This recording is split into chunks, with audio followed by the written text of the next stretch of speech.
See the problem as a teaching about the true nature of life. This is actually the last one. See the problem as a teaching about the true nature of life.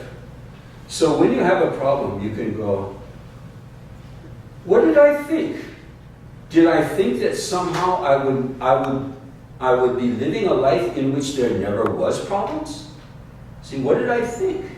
Did I think that I somehow uniquely was going to be protected from problems? And the answer to that question, generally speaking, is what? See, well, no, the answer is yes, I did think that actually. And now, life is showing me what it's capable of, you see. And I have no protection against no unique kind of shit, pass, hall monitor pass from the principle that would give me some kind of exception to the problems that we all face. It's not just you who has irritating people in your life. Not just you who have flat tires. Not just you who loses your job, you see. We're all in the same boat here. And it's the Titanic. It's a suffering life. This kind of life is filled with problems.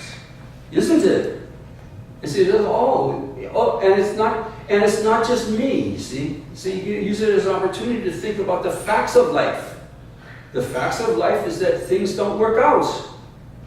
This is Buddhism 101 for those of you who are Buddhists or claim to be Buddhist. That life is suffering, that life is problematic, that things go wrong, that we don't get what we want. Has that ever happened to you? That we do get what we don't want. That ever happened? And that we lose what we want to keep. And so, thank you, samsara. Samsara is the Sanskrit name for the cyclical, problematic life, over and over and over again problems. Thank you, samsara. I thought things were going well for a little while. I thought they were always going to go well for me somehow. See, they were going well for like at least 2 weeks now. And I thought that somehow that was just the way it was always going to be. And sometimes the teacher says samsara is kind, and very kind. Every once in a while it comes up and slaps you upside the head and says, wake up, remember what kind of life is it. And the point is not to get fatalistic about that, but to recognize the facts of life, that things don't work out, that we have expectations that aren't fulfilled, that we lose things that we want to keep, that everything is changing. Everything is in the nature of change. Your health is, the economy is, your relationships are, and so forth. And to have little wake-up calls in the form of problems is very, very useful. To remember, I need to get serious about life and get prepared, get some tools, you see, get some preparation for the vicissitudes. You know that word? Vicissitudes, ups and downs. And not just be the victim, not just be the passive victim of the ups and downs of life, but to have some armaments, like in the Matrix when they go to meet the machines, remember the Matrix? And they just get all of these guns and rifles and submachine guns and everything. And we should have a spiritual arsenal. We need a spiritual arsenal to deal with the vicissitudes of life. And when those vicissitudes of life come up and smack you upside the head, you can say, thank you. Thank you for smacking me out of my complacency, out of my dream, out of my torpor, thinking it's okay now, see. There's only two situations in life. You're either in a disaster or you're between them. The people who are in a disaster, I don't really need to talk to about what disasters are like. Disasters are the wake-up calls. They're the wake-up calls.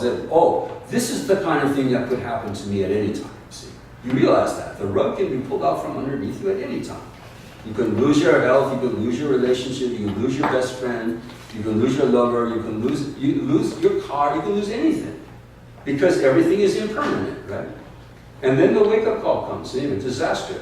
But there's people who are in between the disasters that we have to we have to pay attention. We have to get the clouds, the smoke from our eyes. And say, it's just a matter of time before the next one, you see? This is life. Life is filled with change, with change and with the facts of life include things like losing your health, getting old, and dying. And those are the facts. And if you just think, somehow, not preparing myself for the facts of life will will work out some, then the facts of life come and really beat you up. And so your job as a person who comes to yoga studios to listen to me talk, your job is to prepare yourself. To prepare yourself to help yourself through life in the only ways that you really can help yourself, which is through wisdom and love and compassion and the tools that the spiritual life offers. These are your protection. These are only protection. And your job is to protect yourself, to get armed and dangerous when it comes to the vicissitudes of life, so that you can help others. Somebody once raised their hand in a class and said, you're saying that death is part of life, right? Which I didn't say in this class, but I just said it. Death is part of life.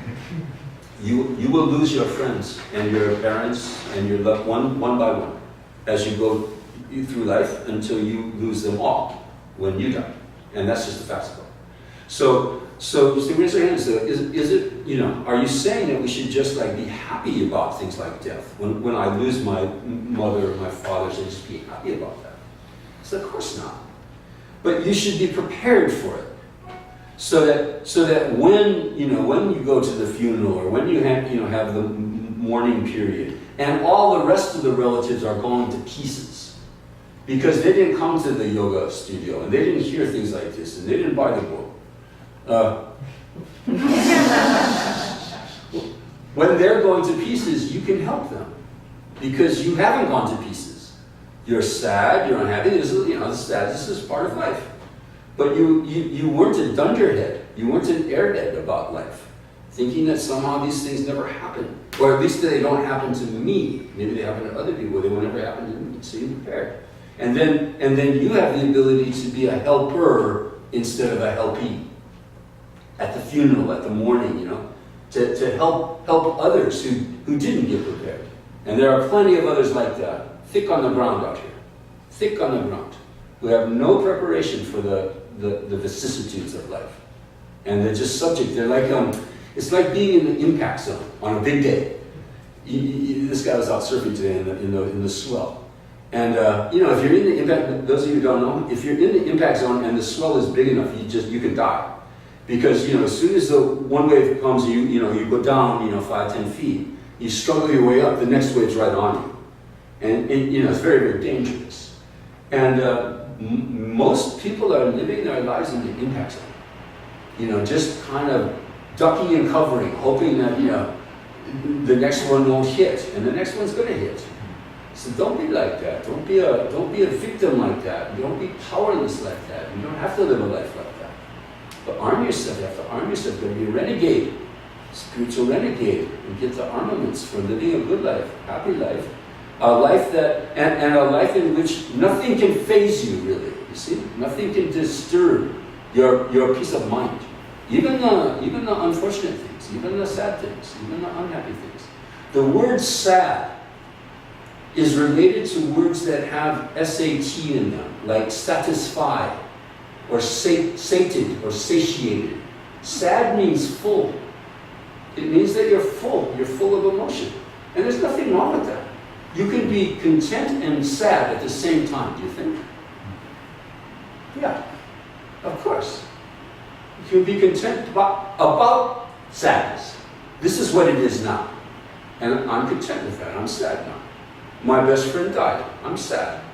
It's the idea. My best friend died. I don't care. I'm a high spiritual practitioner. I just don't care. That's not the point. But to be able to embrace both sides of the spectrum.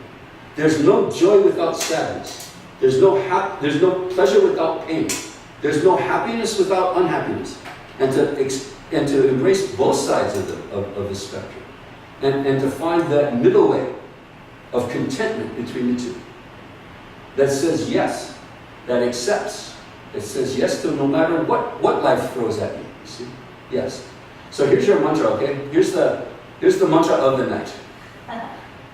This one I learned from Jack Kornfield. Some of you know Jack Kornfield, one great Buddhist teacher. This is the mantra of acceptance with whatever life brings. Say, It's like this now. It's like this now. Okay? And it's not, I wish it weren't like this now, or it shouldn't be like this now, or this is like this now and I hope it'll never be like this again. It's like this now. And you got to keep up with that a little bit, because it's like this now changes. You see? It's not like this now forever. It's like this now. It's like this now. It's like this now. And that's yes saying to life. That's acceptance. You see? That's acceptance. And you'll be able to say it's like this now if you have the tools that make it possible to say it's like this now without rejecting it's like this. If you have the tools, if you have the wherewithal. And I gave you a bunch of them just tonight.